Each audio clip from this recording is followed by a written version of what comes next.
नमस्कार, टीवी 9 देख रहे हैं आप। मैं आपके साथ शिवम। अभी मैं पूर्वी बिहार के सबसे बड़े अस्पताल Jawaharlal Nehru medical college hospital Mayaganj में मौजूद हूँ।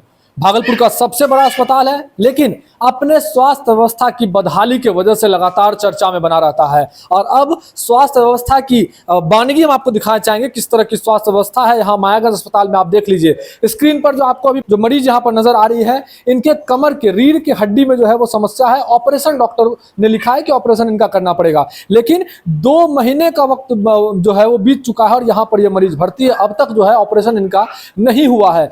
कई बार जो है ऑपरेशन थिएटर तक जो है मरीज को ले जाया गया, लेकिन उनका ऑपरेशन अभी तक नहीं किया गया। बताया जा रहा है डॉक्टरों की ओर से कि इनको एनेस्थीसिया जो पड़ना है उनके लिए डॉक्टर नहीं उपलब्ध है, जिस वजह से बार बार टाला जा रहा है। लेकिन जो स्वास्थ्य सूत्रों के हवाले से खबर आई है कि दो जो डॉक्टर हैं जो जिनको ऑपरेशन करना है, उन दोनों में आपसी तालमेल जो है वो नहीं है। दोनों के अंदर जो है वो खटास है, और जिस वजह से इस तरह की समस्या हो रही है कि मरीज अपने घर परिवार को छोड़कर 2 महीने से जो है यहाँ पर बेड पर जो है वो पड़ा हुआ है। तस्वीरें दूसरी हम आपको उसके ठीक बगल वाली बेड पर दिखाना चाहेंगे। ये बूढ़ी माता है जो यहाँ पर अभी भर्ती है, और इनके टांग में जो समस्या है, टांग टूटी हुई है जिसका ऑपरेशन होना है। और दूसरी तस्वीर देखिए किस तरह की लचर व्यवस्था है, किस तरह की व्यवस्था मायागंज में है। ईंट आपको नजर आ रही होगी स्क्रीन पर, और इस ईंट की मदद से जो है इनके पैर को यहाँ पर है किस तरह से यहाँ पर किसी तरह यहाँ पर टिकाया गया, ताकि इनका पैर जो है एक जगह पर टिका रहे। और इसकी वजह से पहले जो है 2 ईंट लगाने को कहा गया था, और उसके बाद अब 1 ईंट को खोल दिया गया जब समस्या बढ़ गई थी। और जो इनके साथ परिजन है, इनकी बहू जो है, उनसे जो हम लोगों ने बातचीत की, उनका कहना है कि डॉक्टर और जो नर्सिंग स्टाफ थे उनके द्वारा कहा गया कि आपको ही ईंट लाना होगा और ईंट के माध्यम से इस पैर को जो है वो लटकाया जाएगा।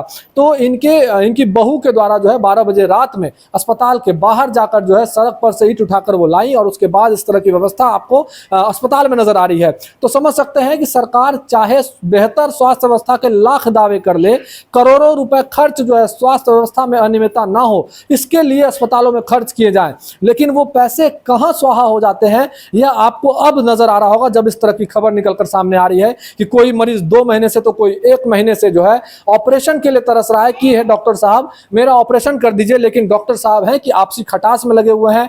कुछ कई जगह पे मेडिकल इक्विपमेंट्स जो है वो अस्पताल में मौजूद नहीं है, जिसके वजह से मरीज जो है अस्पताल में पड़े रहते हैं। अस्पताल भरे पड़े हैं, इस वजह से भरे पड़े हैं कि डॉक्टरों का ध्यान मरीज के ऊपर नहीं है। स्वास्थ्य व्यवस्था जिनके ऊपर टिकी हुई है वो मरीजों के ऊपर ध्यान नहीं दे रहे, और कहीं ईंट से पांव लटकाया जाता है तो कहीं 2 महीने से ऑपरेशन को लटकाया जाता है, जिस वजह से ये परिपैंती से आए हुए हैं। लगभग 50 किलोमीटर की दूरी तय कर जो अपने घर परिवार को छोड़कर अस्पताल में है। वहीं दूसरे मरीज जो है आपको नजर आ रहे हैं, ये भी परिपैंती से आए हुए हैं, और ये दोनों मरीज जो है पिछले 1-2 महीने से केवल यही इंतजार कर रहे हैं कि इनकी जो समस्या है उसका हल निकल जाए, इनका ऑपरेशन कर दिया जाए। सरकारी अस्पताल में इस वजह से पड़े हुए हैं क्योंकि इनके पास पैसे नहीं है, गरीब परिवार से आते हैं और इनके पास लाखों रुपए नहीं है जो ये प्राइवेट अस्पताल में जाकर इलाज करवा पाए। डॉक्टर्स जो यहाँ पर काम करते हैं उनका भी प्राइवेट अस्पताल है, वहां पर धड़ल्ले से रोजाना ऑपरेशन हो रहा है, इलाज चल रहा है, लेकिन उनके ही जो मरीज यहाँ उनके यूनिट में एडमिट रहते हैं वो महीनों तक इंतजार करते रह जाते हैं, लेकिन उनका ऑपरेशन तक नहीं हो पाता। तो किस तरह की व्यवस्था है यह सरकार को भी देखनी चाहिए, स्वास्थ्य मंत्री को भी देखनी चाहिए, और यहाँ के जिला प्रशासन को भी देखनी चाहिए कि उनके अंदर स्वास्थ्य व्यवस्था की कितनी हालत लचर है। इसको जरूरत है कि ठीक किया जाए, तभी हमारा देश जो है वो आगे बढ़ पाएगा। भागलपुर से टीवी 9 के लिए मैं शिवम।